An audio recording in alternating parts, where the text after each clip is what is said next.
São Paulo, na década de 20, 30, ela foi considerada a Veneza brasileira. Então esse lugar da água, dos rios, começou a me encantar e eu comecei a me interessar demais por esse assunto. E eu tinha todo o material, né, matéria-prima na minha casa, assim.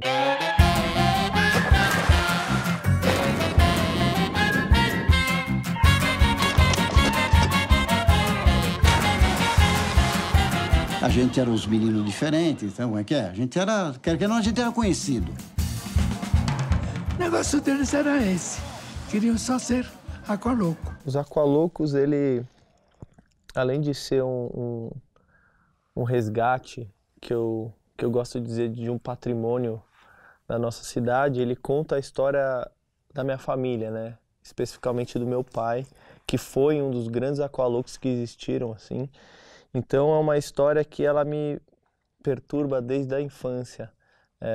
Meu pai sempre vinha com esse discurso de ele ter sido aqualouco e eu não. Acho que isso de alguma forma me trouxe alguma espécie de trauma que eu precisava resolver.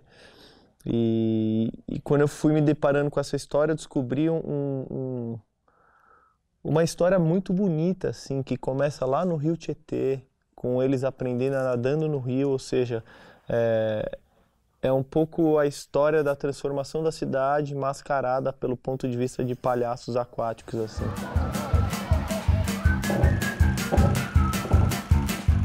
Quando eu errar o salto, eu avacalhava.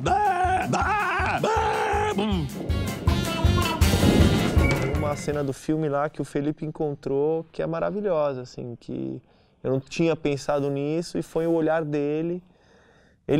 Eu digo que ele que me colocou da maneira que eu queria ter me colocado no filme, assim, acho que é o olhar do diretor de fotografia, assim. Eu costumo sempre encontrar na vida, seja em filmes ou fotos ou qualquer tipo de imagem, algumas referências, né? Eu apresentei algumas referências tanto para o Daniel quanto para o Vitor, e através delas e das referências do Vitor, a gente foi montando um diálogo.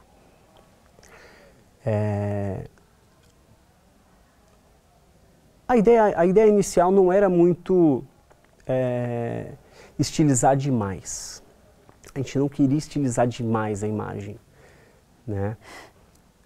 Porque também a gente já tem uma imagem muito... O documentário, ao longo do documentário, a gente tem muitas interferências de imagem de arquivo, que já entra imagens de negativo, 8mm, 16, entra uma TIC, entra VHS.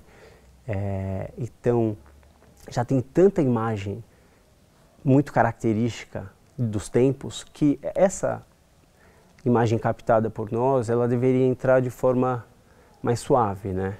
A gente recebeu um material bem heterogêneo, assim, né? Tinham duas câmeras, uma C300 e uma 5D.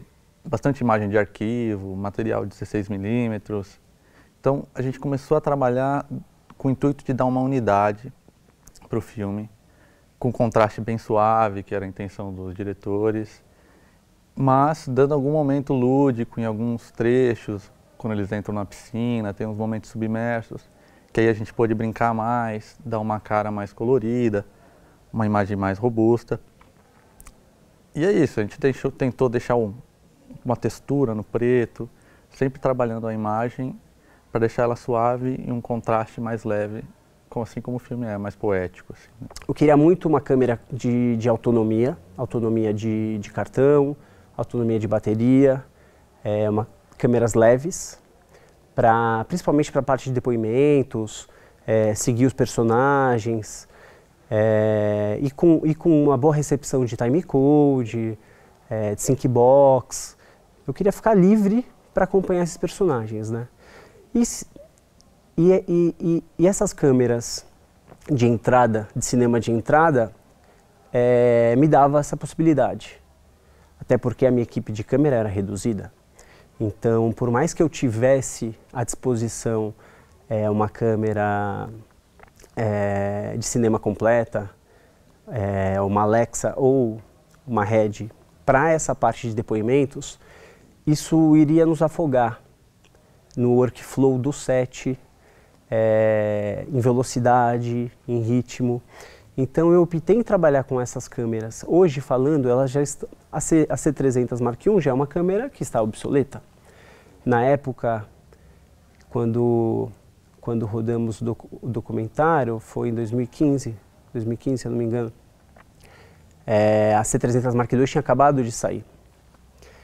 Mas um diferencial que eu gostei muito na época foi de ter encontrado na locadora, na JKL, duas C300 com um bocal PL.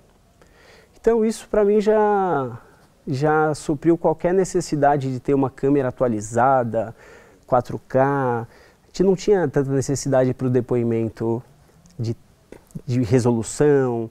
E era uma câmera que eu já dominava, já conhecia de outros projetos mais guerrilhas, né? Então eu consegui espremer bem ela e ela aliada a duas lentes Ultra Prime, que os depoimentos eu utilizei duas lentes apenas. Eu utilizei uma 40, e a 40 eu fazia o plano aberto, um pouco mais distante, e uma 65. E uma 65 que eu aproximava do rosto do personagem. Então, as C300 mais essas duas Ultra Primes, que para mim eram suficientes para os depoimentos, fizeram todas as 2 semanas comigo, né? E eu tive algumas diárias especiais ao longo dos depoimentos, que eram diárias onde eu tinha Steadicam ou uma câmera subaquática, ou um high speed um pouco mais alto, e para isso eu utilizei a Epic, né? Então a gente conseguiu dividir as diárias de forma que a gente tinha equipe suficiente para dar conta, né? E ter esse ganho a mais de pós-produção, de imagem, ter possibilidade de reenquadro, se necessário, ter um color grading um pouco mais, com mais range, né?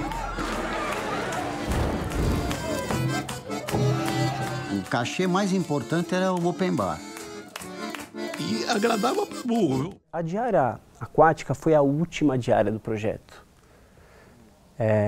Então ela coroou o projeto. Foi o momento onde todos os personagens se encontraram.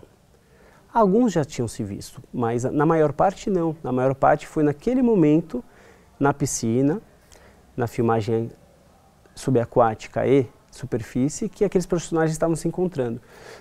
E no meio da diária começa a chover. Então imagina. Mas foi bonito, foi poético, entrou muito no filme essas imagens de piscina com a água da chuva caindo, essas gotas, traz um saudosismo, uma melancolia, uma sensação de o que vem depois. Sabe, começa a chover, todo mundo sai da piscina, e agora? Que horas a gente vai poder voltar para a piscina?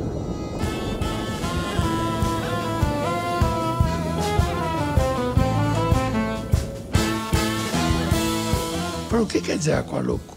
Você vai ver agora.